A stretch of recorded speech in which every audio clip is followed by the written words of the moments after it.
کس بات کی طرف جائے گا؟ دین کا حکم پس پشت، دنیاوی مفاد وہ مقدم۔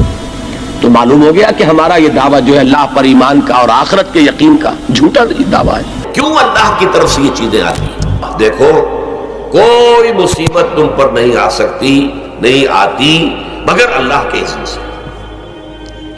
وَمَن يُؤْمِن بِاللَّهِ، اور جو شخص اللہ پر ایمان رکھتا ہو یہدِ قلبہ، اللہ اس کے دل کو ہدایت دے دیتا ہے، اس کے دل کو سکون عطا کر دیتا ہے، وہ راضی برضائے رب ہو جاتا ہے، اس میں شکوہ نہیں رہتا، اس میں شکایت نہیں ہوتی، اس میں تلخی نہیں ہوتی، کیوں ہو گیا، کیسے ہو گیا، کیوں ہو گیا، نہیں ہونا چاہیے، نہیں دیتے۔ یہ سارا جو پیچ آدمی کھاتا رہتا ہے نا اندر ہی اندر، وہ جو پیچ کھا رہا ہے، یہ سب پیچ سے نجات نہیں گئی۔ پہلی بات یہ کہ یہ اللہ کی طرف سے آزمائش کے طور پر